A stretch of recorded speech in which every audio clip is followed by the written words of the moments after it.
5. El anhelo de libertad. El camino para encontrarla. Hola, mi querido amigo. Qué bueno que estás aquí de nuevo, continuando este viaje con nosotros. ¿Alguna vez te has detenido a pensar en la palabra libertad? Todos la anhelamos profundamente, ¿no es así?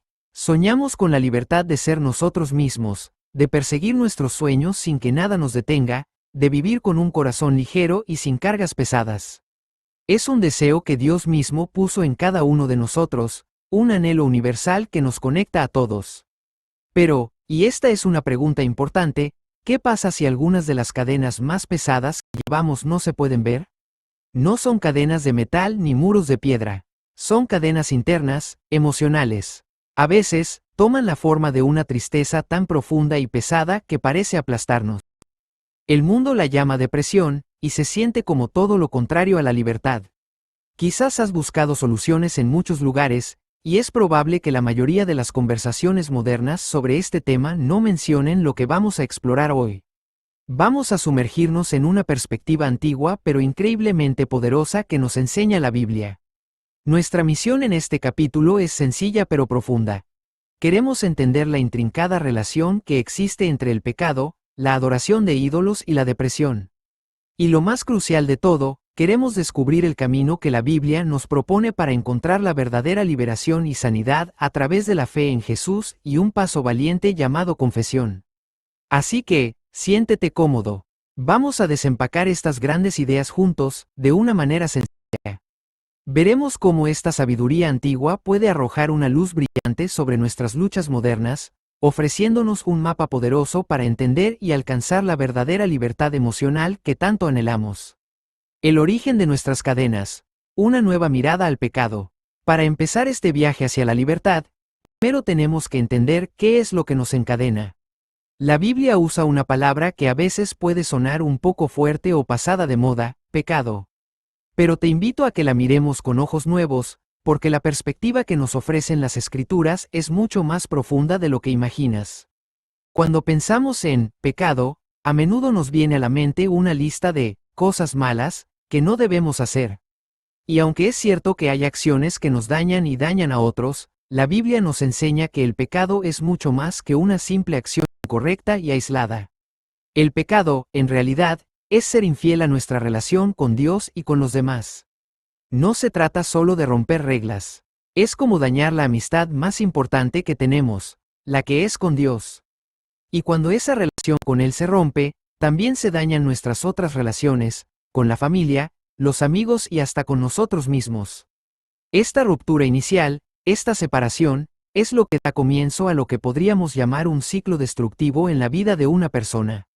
Es aquí donde la idea de libertad se conecta de manera directa y fascinante. La perspectiva bíblica nos argumenta que el pecado está directamente ligado a una profunda falta de libertad emocional. El pecado entró en el mundo a través de un acto de desobediencia, y desde ese momento, ha afectado absolutamente todo, cada área de nuestra vida, llevándonos a esta separación fundamental de Dios. Y aquí es donde la conversación se vuelve realmente interesante y relevante para nuestra lucha contra la tristeza profunda. Mientras que mucho del pensamiento moderno podría etiquetar la depresión únicamente como una enfermedad mental, y claro que a menudo involucra aspectos biológicos y psicológicos que no debemos ignorar, la perspectiva bíblica sugiere que también puede tener raíces espirituales profundas. Se argumenta que la persistencia en el pecado puede, con el tiempo, distorsionar nuestras emociones y nuestros pensamientos. Así que, su impacto va mucho más allá de nuestra posición espiritual, afecta cómo nos vemos a nosotros mismos, cómo nos relacionamos con los demás y cómo percibimos el mundo. Es un problema que llega hasta lo más profundo de nuestro ser. Hay un verso muy famoso en la Biblia, en Romanos capítulo 6 del versículo 23, que dice, porque la paga del pecado es muerte. ¡Qué frase tan intensa! Pero la interpretación que se nos ofrece aquí es increíblemente profunda.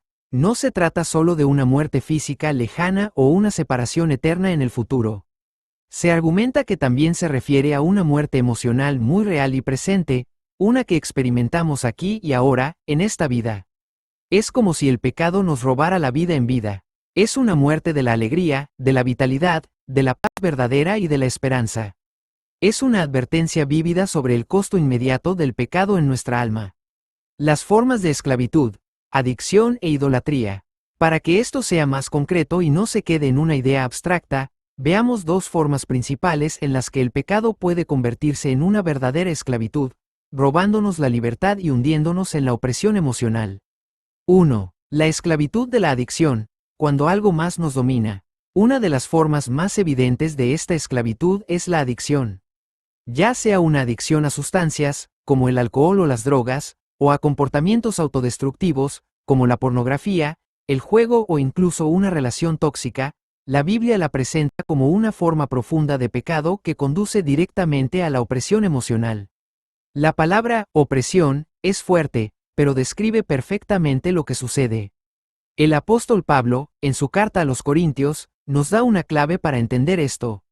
En 1 Corintios capítulo 6 del versículo 12, él dice: todo me está permitido, pero no todo es para mi bien.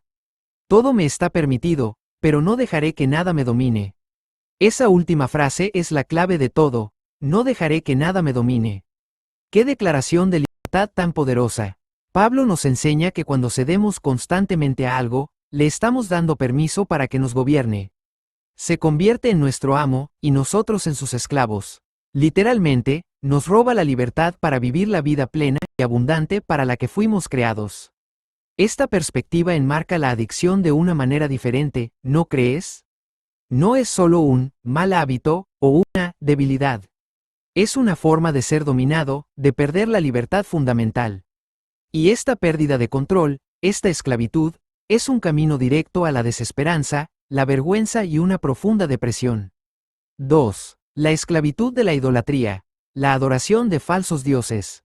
Pero hay otra forma de esclavitud, quizás menos obvia para nosotros hoy en día, pero que las escrituras señalan como la raíz de muchos de nuestros problemas: la idolatría. Sé lo que estás pensando. Cuando escuchas la palabra ídolo, probablemente te imaginas estatuas antiguas de oro o piedra, como el becerro de oro que los israelitas adoraron en el desierto. Y sí, esa es la imagen clásica. Pero la Biblia nos ofrece una visión mucho más amplia y personal de lo que es un ídolo. En términos sencillos, la idolatría es la adoración de cualquier cosa o persona en el lugar que solo le corresponde a Dios. No tiene que ser una estatua literal. Un ídolo es aquello que ponemos en el centro de nuestras vidas, aquello a lo que servimos, ya sea de manera consciente o inconsciente.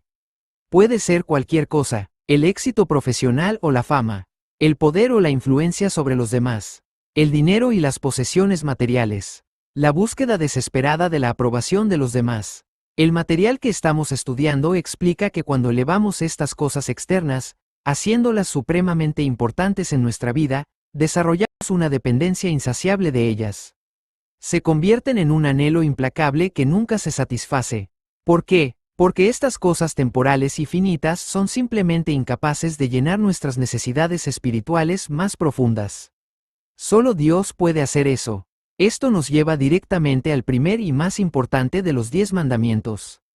En Éxodo capítulo 20, Dios dice: no tengas otros dioses delante de mí. La perspectiva bíblica es clara. Cuando cualquier cosa toma el lugar único de Dios en nuestras vidas, inevitablemente nos conduce a un estado de esclavitud y dependencia. Nos volvemos esclavos de ese ídolo, sea el trabajo, la opinión de la gente o el dinero. Y la consecuencia directa y dolorosa de esto es la pérdida de la alegría y la plenitud que solo provienen de una comunión genuina con Dios. El ciclo del ídolo, la búsqueda y la decepción que llevan a la desesperanza. Entonces, si estamos constantemente invirtiendo nuestra energía, nuestras esperanzas y nuestros deseos más profundos en estos ídolos, en cosas que no pueden satisfacernos, ¿cuál es el resultado inevitable? ¿Cómo se manifiesta esa desilusión en nuestra vida emocional? Los autores que estudiamos destacan que poner nuestras expectativas y anhelos en cosas temporales nos lleva a un ciclo agotador de búsqueda y desilusión. Es como perseguir algo que siempre se aleja un poco más justo cuando crees que lo vas a alcanzar. Y no se trata de una simple decepción pasajera. Lo describen como algo que resulta en una profunda insatisfacción y una desesperanza que cala hasta los huesos. Seguimos buscando, pensando que el próximo logro, la próxima relación, la próxima compra o el próximo me gusta en redes sociales finalmente llenará ese vacío que sentimos por dentro. Pero nunca lo hace, nunca es suficiente, y esto nos deja con una profunda sensación de vacío interior. Piénsalo por un momento, es algo que nos hace reflexionar. Se comparte un detalle realmente intrigante sobre la sorprendente tasa de depresión entre los jóvenes medallistas olímpicos estadounidenses. Uno pensaría que alcanzar la cima absoluta del éxito, ser el mejor del mundo en algo, traería una felicidad y una satisfacción supremas, ¿verdad? Esa es la suposición que todos hacemos. Sin embargo, las investigaciones sugieren que incluso después de lograr esa meta tan anhelada, estas personas pueden sentirse increíblemente vacías. Es una ilustración perfecta de que los logros externos, sin importar cuán grandes sean, simplemente no pueden llenar ese vacío interior. Esta idolatría también afecta profundamente nuestra autoestima y nuestro sentido de valía. Cuando buscamos nuestra identidad en la validación externa, ya sea nuestra apariencia, el éxito de nuestra carrera o lo que la gente piensa de nosotros, nos volvemos increíblemente vulnerables e inseguros. Siempre nos sentimos como si no fuéramos lo suficientemente buenos, siempre comparándonos con los demás. Esta es la trampa de la comparación constante en la que muchos caemos. Y esto, a su vez, alimenta lo que las escrituras llaman el temor al hombre, que es estar excesivamente preocupado por las opiniones de los demás. Al final, todo esto puede culminar en una profunda tristeza y desesperación, porque nuestro sentido de valía es siempre inestable, siempre dependiente de algo que está fuera de nosotros y que no podemos controlar. La solución radical, libertad y sanidad en Jesucristo. Sé que todo esto puede pintar un cuadro un poco sombrío, pero, amigo mío, aquí es donde entra la luz. El mensaje de la Biblia no se queda en diagnosticar el problema, nos ofrece la solución. Y esa es la parte más importante y esperanzadora de todas. La solución central que se presenta es la obra redentora de Jesucristo. ¿Qué significa redentora? Significa que Jesús vino a rescatarnos, a liberarnos del poder del pecado y a restaurar nuestra relación con Dios. El pecado había abierto un abismo profundo que nos separaba del Padre. Cristo Jesús, siendo completamente fiel, al morir inaugura el nuevo pacto con su sangre. Luego, tras su resurrección, presentó su vida glorificada ante el trono de gracia. Debido a esto, hizo posible que cruzáramos ese abismo que nos separaba de Dios. Esta es una reconciliación verdadera. Él nos abrió el camino de regreso a una relación viva, segura y restaurada con nuestro Padre Celestial. Aunque fue despreciado, tratado como un indigno y profanado por los hombres, Dios no lo desechó. Al contrario, lo reivindicó al resucitarlo de entre los muertos. En Cristo, hombre perfecto y Dios verdadero, Dios restauró al ser humano y lo presentó limpio ante su presencia. Isaías capítulo 53 del versículo 10, leído desde la Septuaginta, muestra que, como Hashem, Cristo entregó su vida voluntariamente, y fue Dios quien llevó a cabo la purificación del siervo al transformar su cuerpo molido y profanado en un cuerpo glorificado. No fue solo su muerte la que obró a nuestro favor, sino también su vida resucitada y glorificada, la cual nos reconcilia con Dios y nos da acceso al trono de la gracia. Allí, el Cristo resucitado representa a toda la humanidad redimida, restaurada y purificada ante Dios. Esta es una promesa increíblemente poderosa. Jesús mismo lo dijo en Juan capítulo 8 del versículo 36. Así que, si el Hijo los libera, serán ustedes verdaderamente libres. Es importante saber que la libertad que Cristo nos da no es solo para después de la muerte, sino también para ahora. Él quiere liberarnos del dolor en el corazón y de la tristeza profunda. A veces, esa tristeza o depresión puede estar relacionada con el pecado, pero no siempre es así. Hay muchas otras razones por las que una persona puede sentirse así, como problemas de salud, situaciones difíciles o relaciones rotas. Por eso, la ayuda de Cristo es completa. Él sana nuestro espíritu, pero también nos acompaña en todo lo que vivimos. Y te preguntarás, ¿cómo ocurre esta transformación? La Biblia nos enseña que es el Espíritu Santo, que viene a vivir en el corazón de cada creyente, quien nos capacita para experimentar este cambio profundo en nuestra vida emocional. Él es quien nos ayuda a remodelar nuestro mundo interior, a sanar nuestras heridas y a alinear nuestro corazón con el de Dios. Esta transformación está conectada con lo que dice Romanos capítulo 12 del versículo 2. no se amolden al mundo actual, sino sean transformados mediante la renovación de su mente. ¿Renovar la mente? ¿Qué significa eso en la práctica? Significa un cambio fundamental en nuestra forma de pensar, en nuestra programación interna, por así decirlo.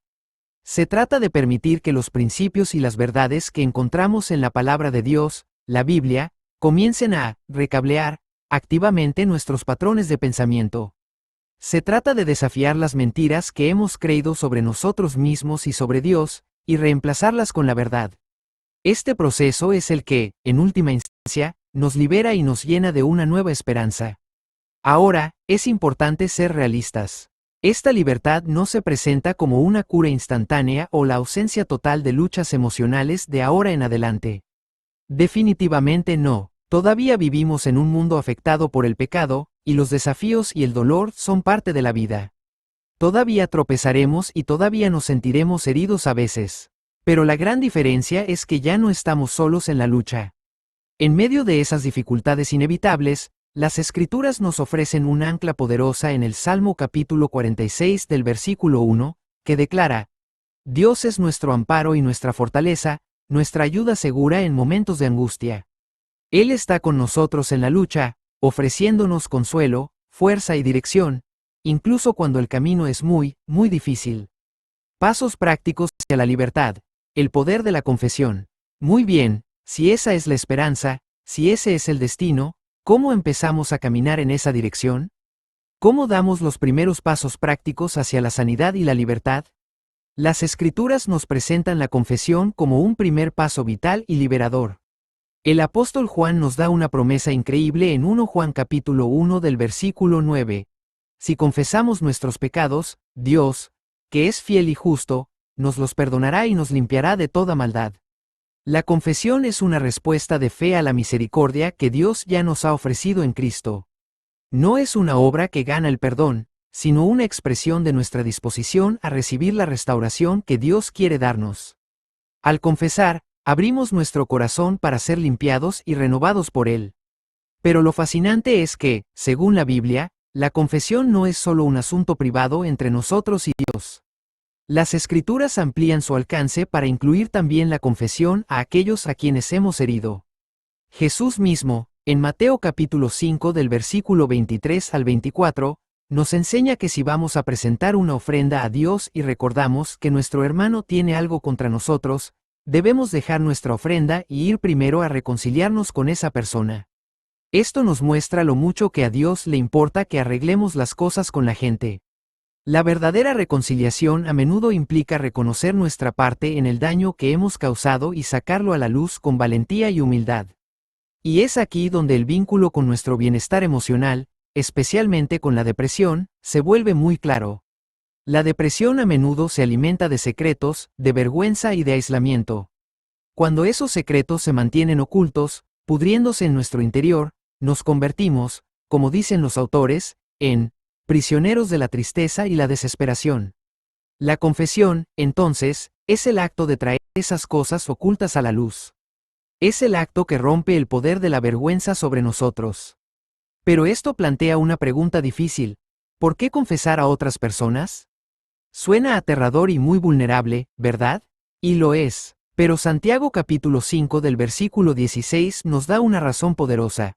Por eso, confiésense unos a otros sus pecados, y oren unos por otros, para que sean sanados. Para que sean sanados. Ahí está el propósito. No es para ser avergonzados o juzgados, sino para ser sanados.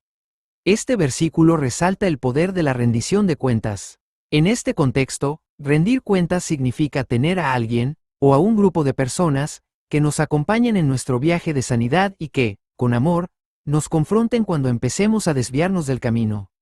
Son como aliados en la batalla. La Biblia nos anima a exhortarnos, animarnos y rendirnos cuentas, unos a otros diariamente, dentro de la comunidad de fe. Entonces, si estás pensando en esto, ¿a quién deberías buscar?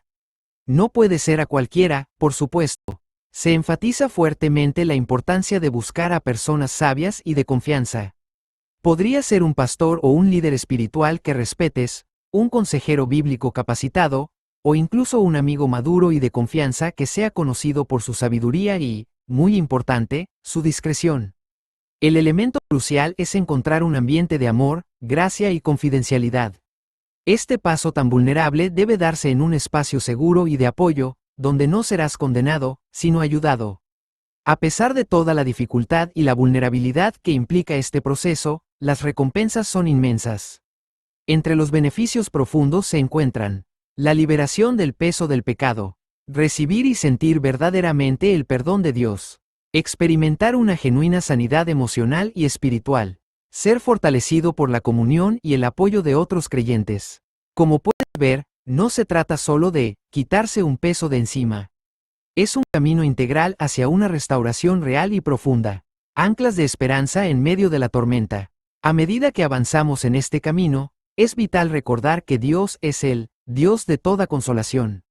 Él es el único que es verdaderamente capaz de sanar nuestras heridas emocionales y de restaurar nuestra alegría, incluso cuando la tristeza se siente abrumadora.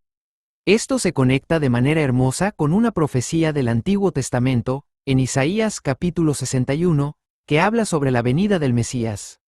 Dice que Él vendría a vendar a los quebrantados de corazón, a proclamar libertad a los cautivos y a consolar a todos los que lloran. Desde la perspectiva cristiana, esta es exactamente la misión que Jesús vino a cumplir: traer sanidad y libertad a las personas que están heridas y se sienten atrapadas. Así que, para ti que me escuchas, que quizás estás lidiando con estas luchas, con la depresión, la ansiedad o esa sensación de estar atascado, quiero ofrecerte algunas guías prácticas y poderosas que nos brindan las Escrituras para anclar nuestra esperanza. Recuerda quién eres en Cristo.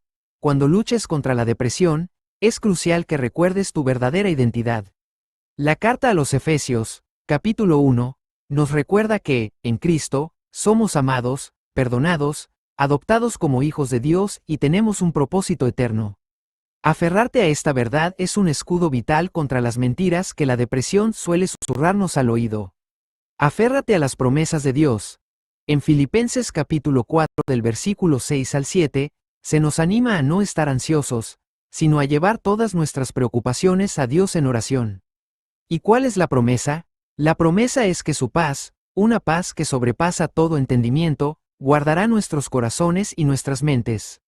Es como una fortaleza espiritual que protege nuestro mundo interior. Abraza la comunidad. No estamos destinados a enfrentar estas luchas en aislamiento. La Iglesia, como el cuerpo de Cristo, está diseñada para ser un lugar de amor, cuidado y apoyo mutuo. La comunidad es una parte central del proceso de sanidad diseñado por Dios. Cuidando de toda tu persona.